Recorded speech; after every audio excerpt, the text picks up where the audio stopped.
ಚಿರು, ಏನಿದು? ಯಾರೂ ಕಾಣಿಸ್ತಿಲ್ಲ. ರೂಮಲ್ಲೇನಾದ್ರೂ ಇದಾನಾ? ಅಂಕಲ್, ಚಿರು,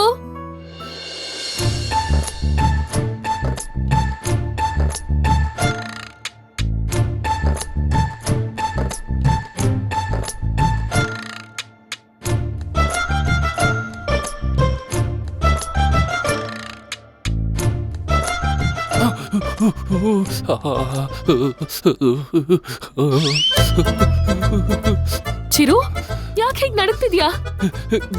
ಗೊತ್ತಿಲ್ಲ ರಾಧಿಕಾ, ಚಳಿ ಜ್ವರ ಬಂದಿದೆ ಅಂತ ಅನ್ಸುತ್ತೆ. ಮೈಯೆಲ್ಲ ಬಿಸಿ ಬಿಸಿ ಆಗಿದೆ. ಅಂಕಲ್ ಕಾಲ್ ಮಾಡಿ ಹೇಳಿದ್ರು. ನೀನೇನು ಯೋಚನೆ ಮಾಡಬೇಡ, ಏನಾಗಲ್ಲ.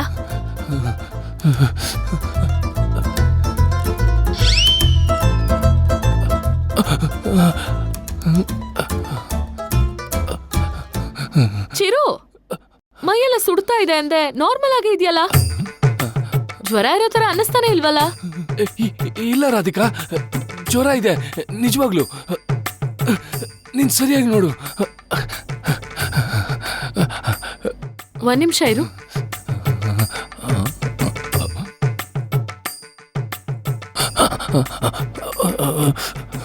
ಇಟ್ಕೋ.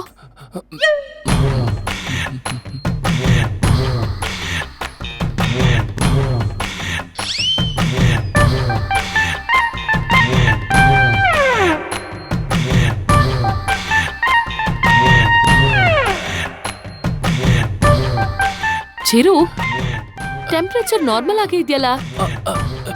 ಇಲ್ಲ ರಾಧಿಕಾ, ಇದು ಒಳಗಡೆ ಜ್ವರ, ಹೊರಗಡೆ ಕಾಣಿಸಲ್ಲ. ಏನು, ಒಳಗಡೆ ಜ್ವರನಾ? ಸರಿ, ಏನೇ ಇರ್ಲಿ, ಎತ್ ಕೂತ್ಕೋ, ನಾನು ಇವಾಗ ಇಂಜೆಕ್ಷನ್ ಕೊಡ್ತೀನಿ.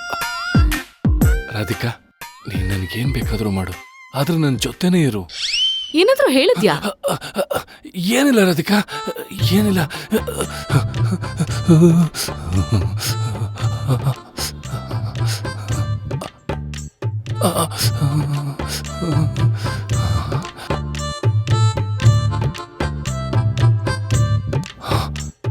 ಇಷ್ಟು ತನ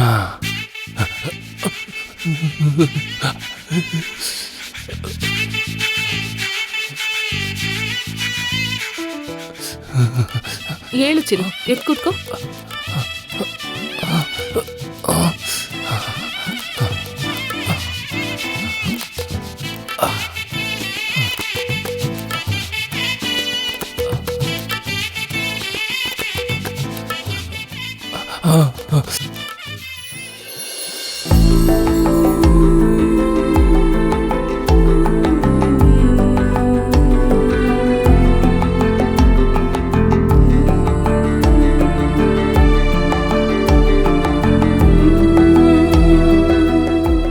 ಏನ್ ಚಿರು, ಇಂಜೆಕ್ಷನ್ ಕೊಟ್ರೆ ನಗ್ತಾ ಇದ್ಯಾ?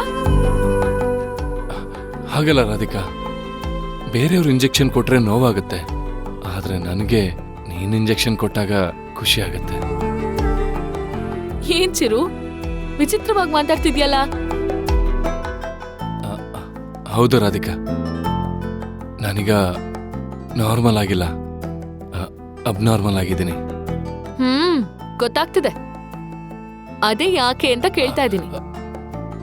ಅದು ಹಾಗೆ ರಾಧಿಕಾ, ನಂಗೆ ಜ್ವರ ಬಂದಾಗೆಲ್ಲ ಹೀಗೆ ಅಬ್ನಾರ್ಮಲ್ ಆಗ್ಬಿಡ್ತೀನಿ. ಏನೋ ಹೇಳ್ತಿದ್ಯಾ ನೀನು? ಸರಿ ಇರು, ನಿಂಗೊಂದು ಟ್ಯಾಬ್ಲೆಟ್ ಕೊಟ್ರೆ ಸರಿ ಹೋಗುತ್ತೆ. ಏಯ್ ರಾಧಿಕಾ, ಟ್ಯಾಬ್ಲೆಟ್ ಅಲ್ಲ, ಏನು ಬೇಡ. ನೀನ್ ಪಕ್ಕದಲ್ಲಿರು, ಅಷ್ಟೇ ಸಾಕು. ನಾನೀಗ ಪಕ್ಕದಲ್ಲೇ ಇದ್ದೀನಲ್ಲ. ಮೊದಲು ಒಂದು ಟ್ಯಾಬ್ಲೆಟ್ ತಗೋ, ಹಾಗೆ ಬಿಟ್ರೆ ಜ್ವರ ಇನ್ನೂ ಜಾಸ್ತಿ ಆಗುತ್ತೆ. ನೀರಲ್ಲಿ